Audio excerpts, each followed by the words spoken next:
아멘. 우리 11절까지만 하도록 하겠습니다. 자, 오늘은 저희가 갑자기 맨 앞에 부분으로 왔죠. 예수님의 공생의 첫 번째 이제 기적이 되어지는 가나안 혼인잔치 말씀을 우리가 보려고 합니다. 자, 여러분, 이 가나안 혼인잔치 이 기적은요, 사복음서에서 공간복음은 나오지 않고 요한복음에만 나오게 되어집니다. 자, 여러분, 사도 요한은 이 가나안 혼인잔치를 예수님의 첫 번째 기적의 사건을 기록하는데, 자, 여러분, 이것은 이제 물을 포도주로 변하게 하는 그런 기적 아니겠습니까? 자, 이 변화하는 그런 기적을 이 요한이 제일 먼저 이제 소개를 하면서 이후에 여러 이제 사건들을 이제 소개를 하는데, 가만히 보면요, 이 메시지는 예수님의 메시지 처음의 시작을 이 변화로 소개를 하고 있다는 겁니다. 자, 여러분, 이 가나안 혼인잔치 그 다음에 나오는 게 뭡니까? 니고데모의 변화의 사건이 나오고, 그 다음에 또 뭐가 나오죠? 사마리아 여인, 요한복음 4장의 사마리아 여인의 어떤 그 변화된 삶을 또 말씀을 하고 있습니다. 자, 여러분, 이 요한이 나름대로 우리 예수님의 말씀을 통해서 자기가 전하고 싶은 또 그런 메시지가 있지 않겠습니까?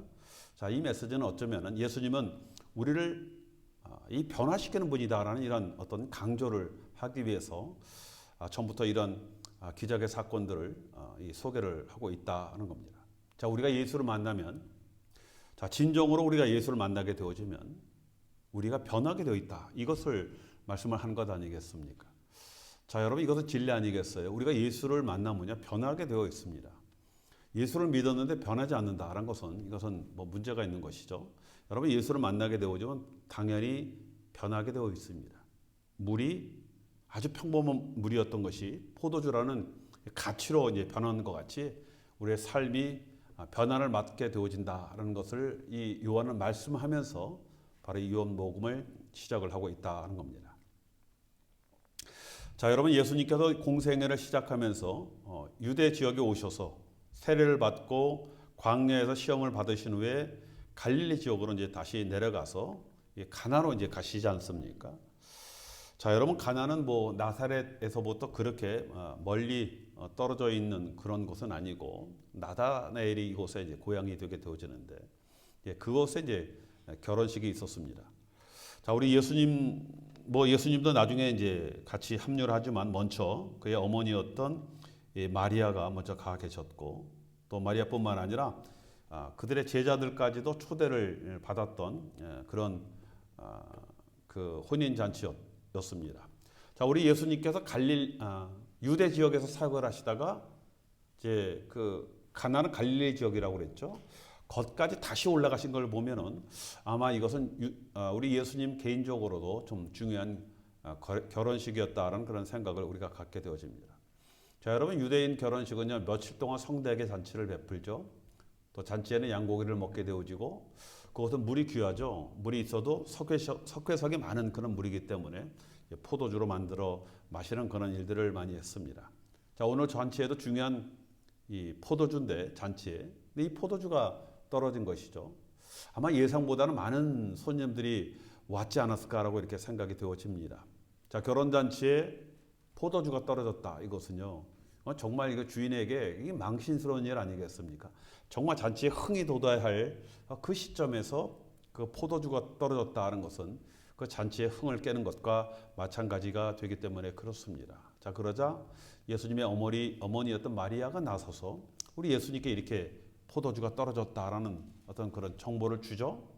자, 그러자 우리 예수님께서 우리 말씀에 보면 이렇게 나와 있습니다. 여자여, 나와 이 문제가 무슨 상관이 있습니까? 내 때가 아직 이르지 않았습니다. 라고 이렇게 말을 합니다. 자, 여러분, 우리를 정말 당황스럽게 하는 것은요, 우리 예수님께서 물론 육신의 어머니였지만 그 마리아를 여자여라고 이렇게 호칭을 하는 그 문제에 대해서 우리가 조금 당황을 합니다. 저는 이 번역이 그렇게 좀 썩 잘된 번역은 아니다라고 이렇게 생각이 되어지죠. 자, 예수님께서 마리아를 여자여라고 부르는 것, 이것은요, 원래는 이 뜻이 굉장히 존칭의 말이 되어집니다. 지금 우리 말로 같으면은 여사님 이와 같은 뜻 아니겠습니까? 제가 저희 어머니가 이제 뭐 조금 있으면 이제 100을 바라보시지만 100살을 바라보시지만 어디 가서 소개할 때 우리 어머니한테 제가 어떻게 합니까? 우리 권사님은 이렇게 소개를 하거든요. 그렇죠? 우리 권사님 이렇게 소개를 합니다. 그와 같은 어떤 의미가 당시에 예수님께서 여자여라고 얘기할 때 그런 의미가 그런 존칭의 의미가 이 안에 포함되어 있다는 것입니다. 자, 그러나 마리아는 그 집 하인들에게 이렇게 얘기하죠. 너희들은 예수가 무슨 말씀을 하시든지 그대로 하라라고 이렇게 말을 합니다. 자, 여러분 이 어머니였던 마리아는요. 자신이 부탁한 말을 예수님께서 그냥 넘기시지 않고 이 상황을 해결할 것이다라는 것을 알고 있는 겁니다. 그렇죠?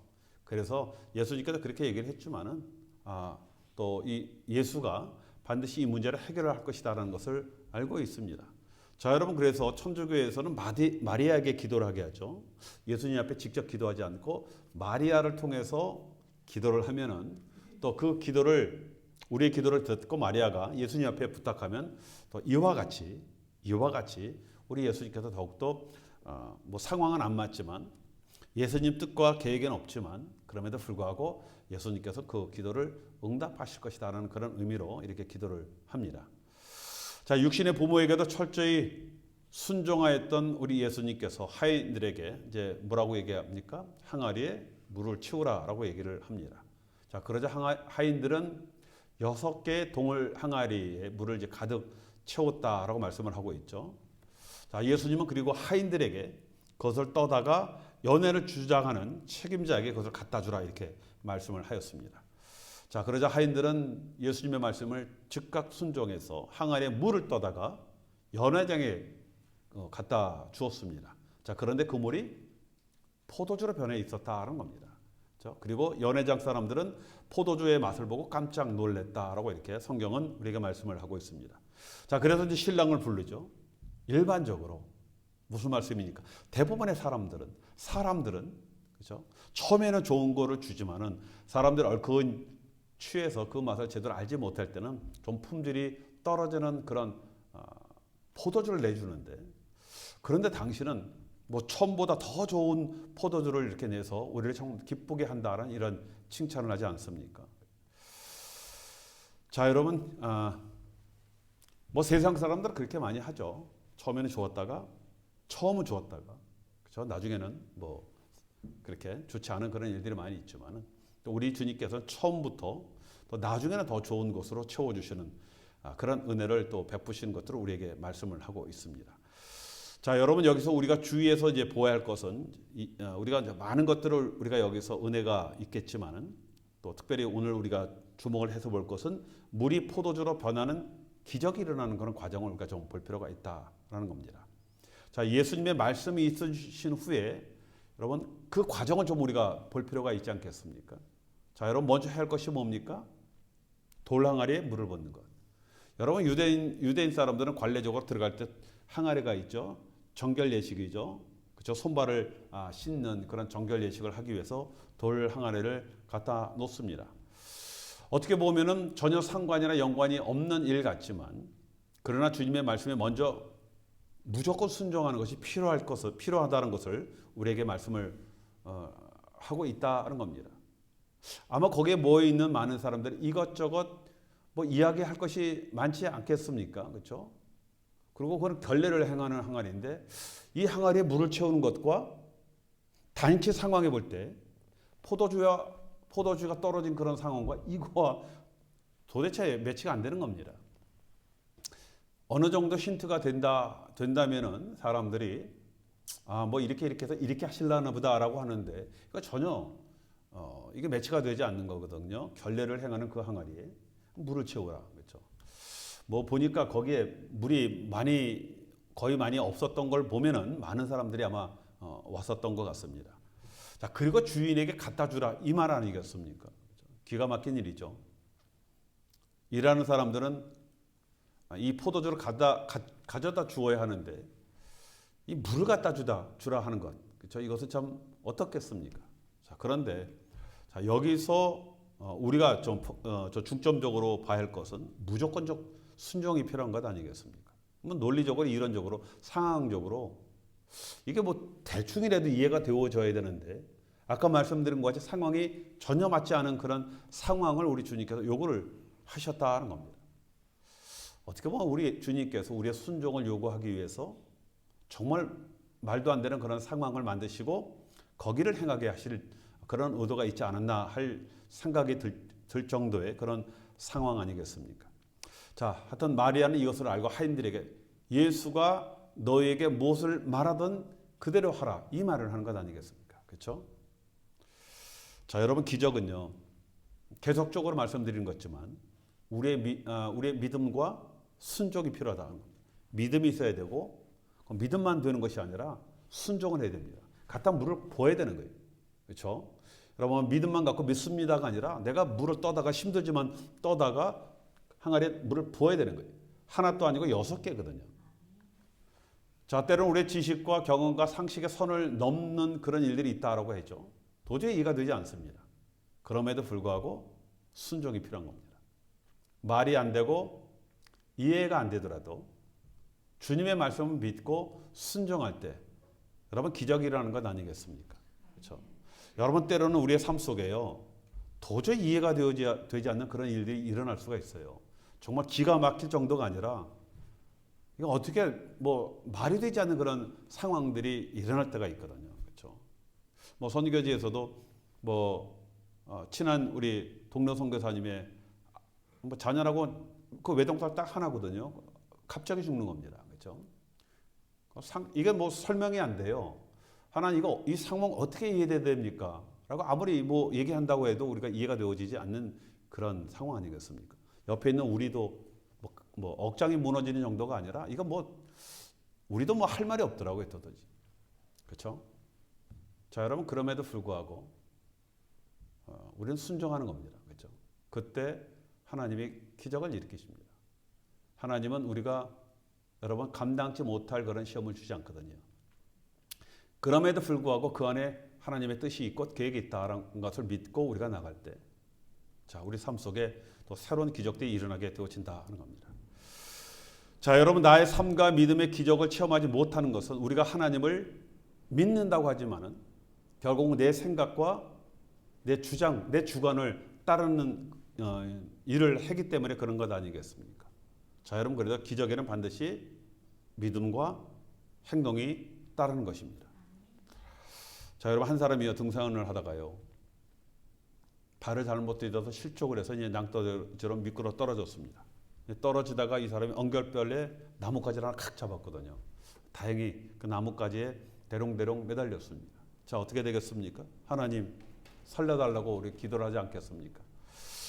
이 사람이 하나님 앞에 살려주십시오라고 열심히 기도했더니 그때 하나님이 나타나셔서 이렇게 말씀을 하십니다.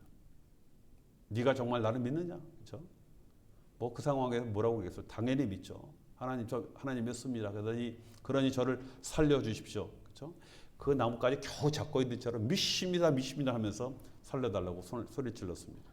자, 그러자 하나님께서 그렇다면 그 나뭇가지를 놔라. 자, 그러자 그 사람이 소리쳤습니다. 하나님 말고 다른 분 없습니까? 자, 여러분 우리는 하나님을 믿는다라고 하면서 우리 행동은 내 생각대로 가는 경우들이 얼마나 많이 있습니까? 자, 여러분 변화의 시작은요 하나님의 말씀에서 시작됩니다.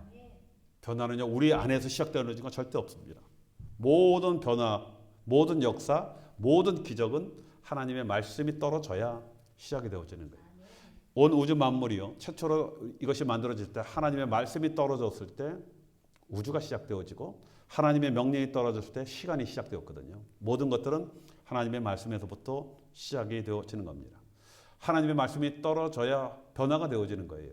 우리가 아무리 바둥거려도 말씀이 없으면은 여러분 결과도 없는 것입니다. 자, 여러분 또 이 기적의 사건을 보면서 중요한 메시지는요. 우리가 경험하는 기적의 양입니다. 그렇죠? 여러분 기적도 다 똑같은 그런 기적이 아니라 얼마만큼 기적의 효과를 누리느냐 이거 중요하지 않겠습니까? 굉장히 중요한 겁니다. 그렇죠? 자, 먼저 우리 주님께서 주시는 기적은요 최상의 것이다라는 것을 이미 우리가 증명을 하셨죠. 처음부터 좋은 것이 나왔죠. 마지막에는 더 좋은 것으로 주시는 것. 자, 이거 우리 주님께서 우리에게 주시는 양입니다. 질입니다. 자, 주인이 포도주를 하객에게 주었을 때 그들이 감탄합니다. 세상 사람들은 처음에는 좀 잘 줬다가 취하면 나쁜 것이 주는 것이 세상의 도리고 이것을 상도라고 얘기하지만 우리 주님께서는 더 좋은 것을 주신다라고 이렇게 말씀을 하셨습니다. 자, 맞는 말이죠. 여러분 세상 것은 처음에 좀 달콤하게 느껴지죠. 좋은 것 같아요. 그게 더 이익인 것 같고 그렇게 해야 내가 살 것 같고 그래야 내가 돈을 벌 것 같거든요. 근데 여러분 마귀들이 주는 것은 처음에는 매혹적입니다. 그런데 나중에는 반드시 쓴물이 되는 것입니다. 이게 세상 것이에요. 이것이 마귀들이 주는 것 아니겠습니까? 자, 그러나 하나님의 주신 것은요. 마지막에는 최상의 것으로 더 주신다는 것을 우리에게 말씀을 하시는 겁니다. 자, 중요한 것은 우리가 하나님의 기적을 얼마만큼 누리느냐는요. 우리의 믿음에 달려 있다는 겁니다. 하나님께서 누구는 예쁜이가 많이 주고 누구는 미훈이가 조금 주는 것이 아니라 그 우리가 하나님의 놀라운 기적 그 은혜를 누리는 것은 바로 우리의 믿음에 달려 있다. 자, 예수님께서 물 항아리에 가득 채우라라고 명령을 하셨을 때 그들은 6개 항아리에 물을 채우는 것 쉽지 않거든요. 그렇죠? 자, 여러분 만약에 믿음이 없다라고 한다면은 야, 이런 미련한 일을 왜 할까? 지금 상황과 지금 이런 모든 것들이 전혀 맞지 않는 이런 일들을 왜 할까? 손님들 벌써 발 다 닦이고 손 다 닦였는데 여기 왜 물을 채울까? 뭐 시켰으니까 할 수 없어서 그냥 붓는 신용만 해왔다라고 해서 반쪽 채웠거나 몇 개의 항아리만 물을 채웠다면은 기적을 누리는 혜택은 그들의 믿음의 만큼만 누리게 되어진다는 겁니다. 자, 여러분, 저와 여러분들은 얼마나 우리 주님의 말씀에 우리의 믿음으로 우리가 행동을 합니까? 하나님께서 우리에게 주시는 기적의 약은 우리가 믿음을 갖고 우리가 행하는 것만큼만 우리가 누리게 되어진다 하는 겁니다. 자, 여러분 7절에 보니까요. 물을 채우는데 어디까지요? 아기까지 채웠다. 끝까지 찰랑찰랑하게 채웠다 하는 겁니다. 하인들의 순종과 믿음이 아기까지 채움으로써 그만큼 주인에게 혜택이 되어졌고 그렇게 칭찬을 받게 되었다 하는 겁니다. 자, 여러분 때로는 믿음이요. 정말 미련하고 바보처럼 보일 때가 있거든요. 그렇죠? 여러분 그럴 정도의 때로는 우리의 순종이 필요합니다. 눈으로 보면 당장 이거 보면 미칠 것 뻔하거든요. 눈으로 보면 이거 당장 손해가 되어질 것 같고 당연하거든요. 이거는 내가 손에 장 쥐죠. 이렇게 하면 망해. 그럴 때가 있거든요. 그럼에도 불구하고 그것이 하나님의 말씀이고 그것이 정말 하나님 앞에 영광이 되어지고 하나님이 기뻐하는 일이다라고 한다면 그때는 우리가 우리의 논리나 우리의 판단을 따르는 것이 아니라 믿음에 따라 움직인다는 겁니다. 그러면은 그 우리의 논리와 판단에 따라 주는 그런 이익보다 하나님 믿음으로 행했을 때 주시는 그 기적의 양과 질이 더 크다라는 것을 우리에게 말씀을 하고 있습니다. 자, 여러분 이것이 믿음입니다. 여러분 믿을 만한 것을 믿는 것, 할 만한 것을 하는 것, 이건 믿음 아니거든요. 그냥 하는 겁니다. 그렇죠? 자, 믿음은 우리가 믿을 수 없는 그런 상황, 도저히 상식과 이해가 되지 않는 그런 상황에 행하는 것, 그냥 행하는 것이 아니라 하나님의 말씀이니까 행하는 것, 또 하나님 앞에 영광이 되니까 행하는 것. 여러분 이것이 믿음입니다. 자, 이러한 믿음을 소유하는 것은 우리가 그냥 하나님을 기쁘시게 하는 것이 아니라 바로 저와 여러분들이 이 땅에서 우리가 하나님의 놀라운 기적을 우리가 누리고 행복을 누리게 하기 위한 하나님의 놀라운 사랑과 은혜다 하는 겁니다. 자, 이러한 믿음으로 하나님께서 저와 여러분들을 위해서 예비하신 그런 축복과 능력의 삶을 또 소유하고 행하는 저와 여러분이 되시길 주님의 이름으로 축원드리겠습니다.